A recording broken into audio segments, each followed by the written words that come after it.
This morning, we have some warnings for you from the Better Business Bureau of Washington about scammers pretending to be with government agencies only to steal money from people all across our state. Joining us now is Logan Hickel with the Better Business Bureau of Washington. Thanks so much for being with us, Logan.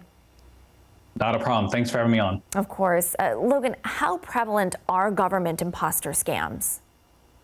Well, these government imposter scams, they can take place throughout the year. And here at the BBB, we typically see the Social Security Administration imitated most often. However, with the upcoming tax season, we all need to be on the lookout for supposed IRS representatives reaching out to the community. In our most recent Scam Tracker Risk Report in 2022, we saw that government imposter scams rose from 13th most risky consumer scam to 8th most risky. So we do see that moving up. And importantly, this also extends to businesses, as these types of scams were the second most reported type to our Scam Tracker by business owners. And how often is the BBB receiving reports like this here in Washington state? Yeah, we do receive multiple reports of this every single month. So it's definitely something that doesn't just stick around at the tax season or anything like that. It really spans the whole gamut of it. It's something that needs to be on top of everyone's mind throughout the entire year. What are some of the red flags that people at home should be looking out for during the upcoming tax season regarding scams like this?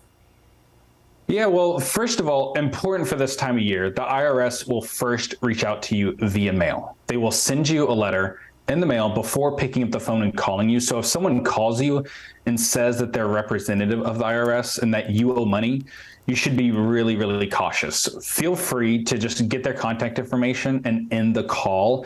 And what you can then do is go directly to the IRS website and call them on the phone number listed there. You should be placing that phone call to the IRS, not the other way around.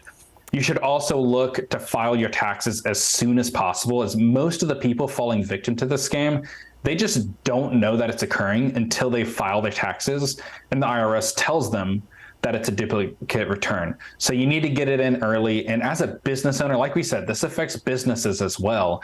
You need to watch out for these bad actors trying to sell things like policy compliance posters that you could just attain for free, or someone telling you that you're eligible for a free government grant, but that you just have to pay an application fee to unlock those funds. Because really, if you're paying for a free grant, is it really free after all? All right, good safety reminders to avoid scams. Logan Hickel with the Better Business Bureau of Washington, thanks so much for being with us.